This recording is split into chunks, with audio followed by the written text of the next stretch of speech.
अष्टावक्र गीता उपदेश संख्या 73। आश्चर्य की अनंत समुद्र रूप मुझ में चित्त रूपी हवा के उठने पर शीघ्र ही विचित्र जगत रूपी तरंगे पैदा होती हैं। जनक कह रहे हैं कि यह सृष्टि इस आत्म रूपी अनंत समुद्र में उठी हुई विचित्र तरंगे हैं जो चित्त रूपी वायु के झोंके से उठती हैं। इसमें 3 तथ्य महत्वपूर्ण हैं।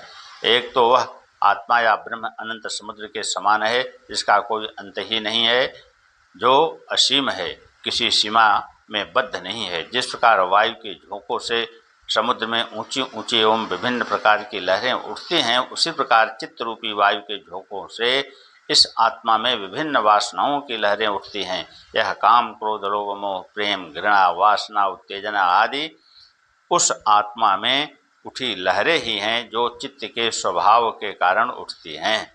इन्हें न मनुष्य उठा सकता है, न रोक सकता है। इन लहरों का नाम ही संसार है। ये लहरें क्योंकि समुद्र से भिन्न नहीं है, इसी प्रकार यह संसार आत्मा से भिन्न नहीं है। चित्त हवा की तरह चंचल है, जिससे आत्मरूपी संसार में लहरें उठेंगी ही। योग इसी चित्त की वृत्तियों के निरोध की बात कहता है। योगस चित्त वृत्ति निरोधः।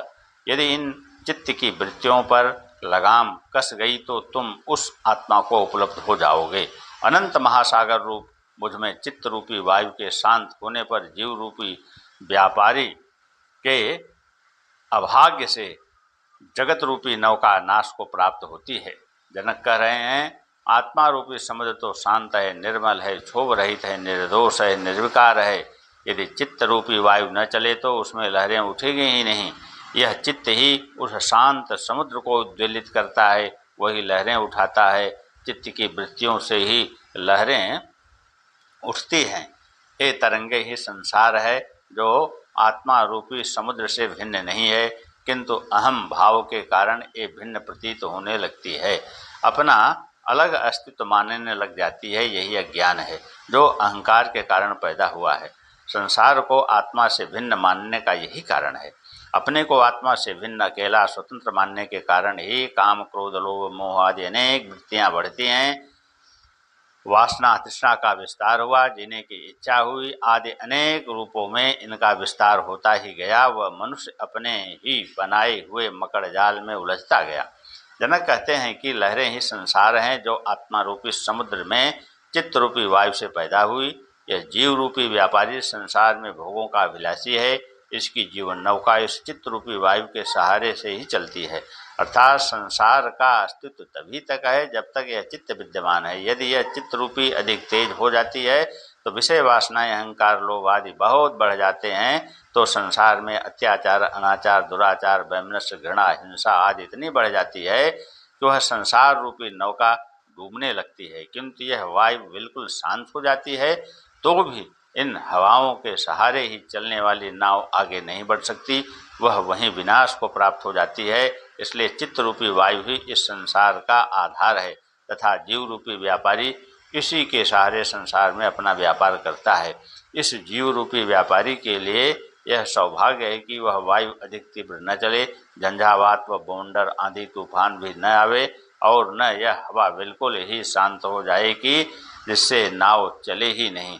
जनक संसार की बात न करके मुक्त की प्रतिष्ठा देते हुए कहते हैं कि यदि चित्त रूपी वायु का चलना बंद कर दिया जाए तो ये लहरें उठेंगी ही नहीं, समुद्र शांत हो जाएगा, लहरों रूपी यह संसार विलुप्त हो जाएगा, तो यह जीव अपनी नाव को खो नहीं सकेगा।